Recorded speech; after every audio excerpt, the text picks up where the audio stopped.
Good day everyone. My name is John Kennedy V. Carlos. My member is Rochelle Ann Villaronte, Rosemary Caviles, Wilmer Batalia, and Maria Cecilia Dulias.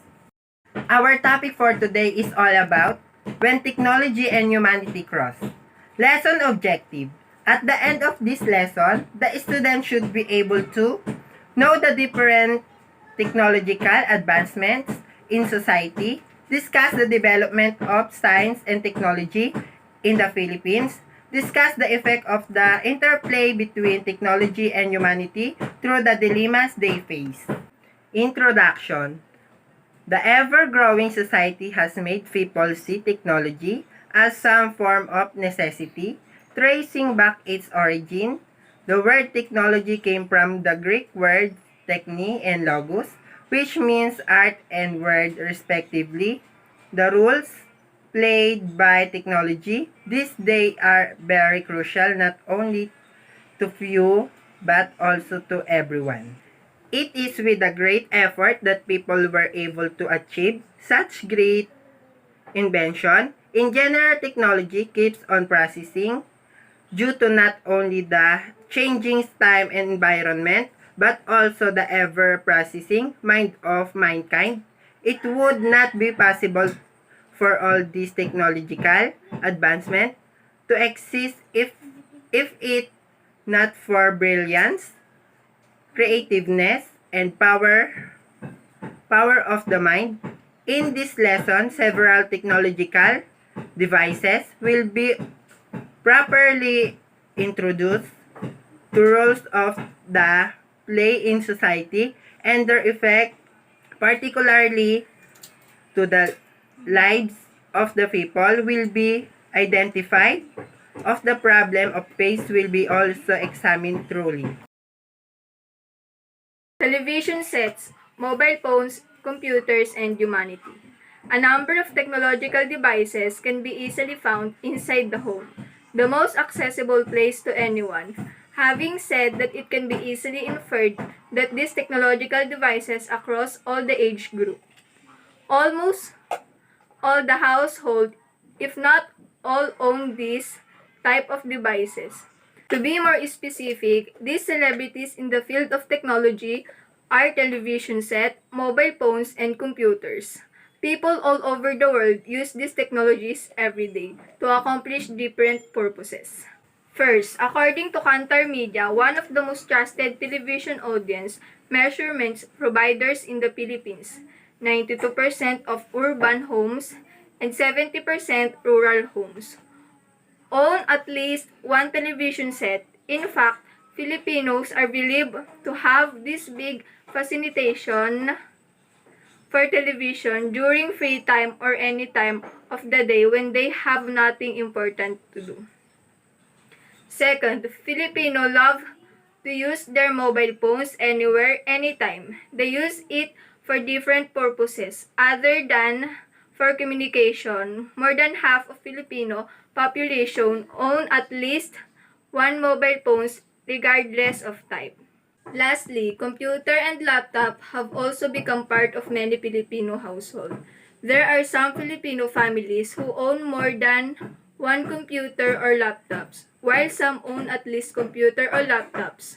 Laptops have been available in the public. Roles played by this technological advancement. Television set, mobile phones, computers, or laptop are different functions of the role played in this life of the people, although some may be little similar. Those roles have become too essential that people are, specifically Filipinos, develop a strong inclination toward technology and this product.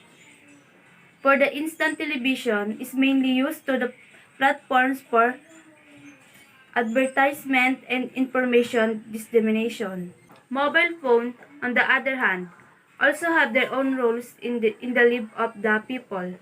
They are primarily used in the communication. Mobile phones of the one offer service like texting and calling.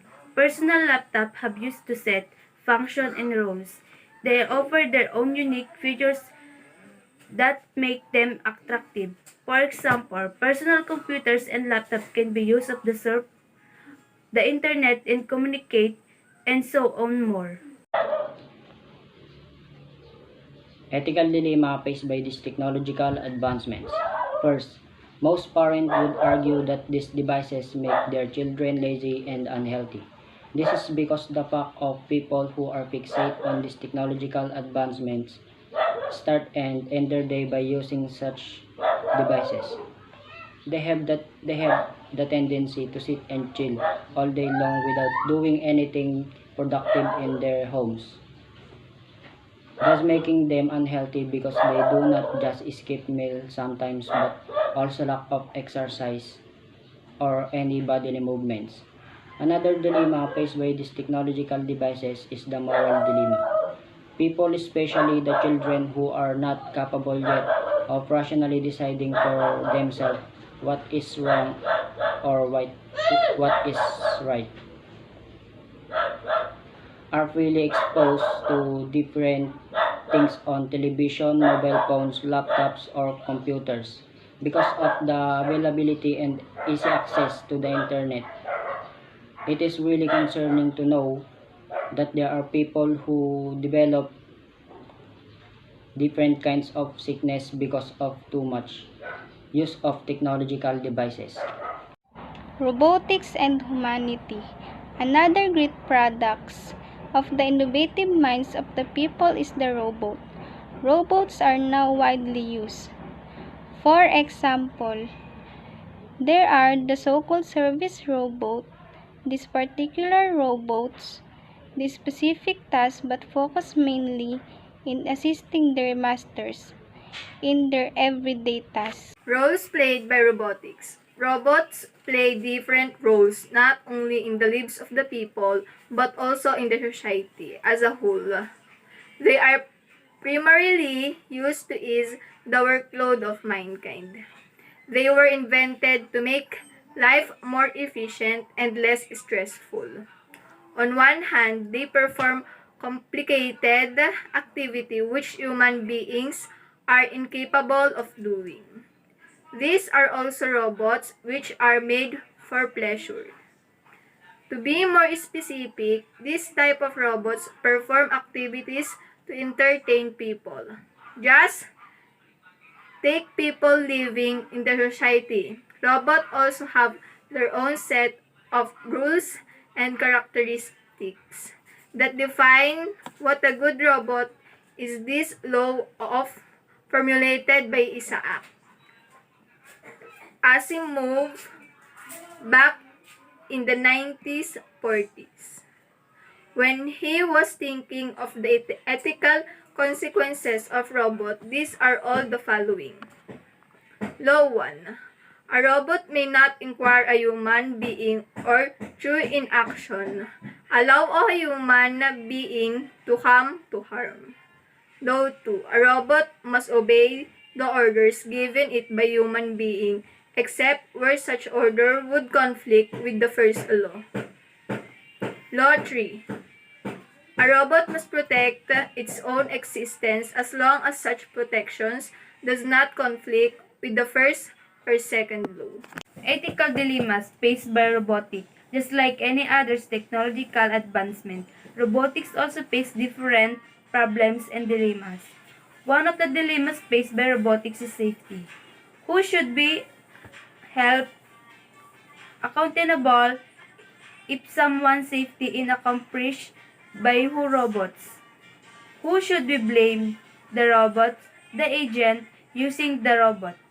It is important to know who should be blamed and who should be held responsible if such things happen. Summary. In modern times, there are different technological advancements in all forms and sizes, may it be inside the home, the workplace, the learning place, or simply on the streets. It is now very accessible to almost anyone in the world. It is not completely impossible to say that each person in the world owns at least one technological devices. Besides, technology is one enclosed to expensive and high-end devices. Simple types of machines that can be performed simply tasks regularly can already be considered a form of technology. However, despite its usefulness and beneficial characteristic, there are still some problems faced by the different technological advancement. To be more specific, these problems are ethical in nature that involve not only the machine but also mankind. It is now impossible for technology and humanity not to cross paths because, as some would argue, technology has become a necessity for people. At the end of the day, ethics should still be enforced in the field of technology so as to ensure the safety and morality of these devices to people.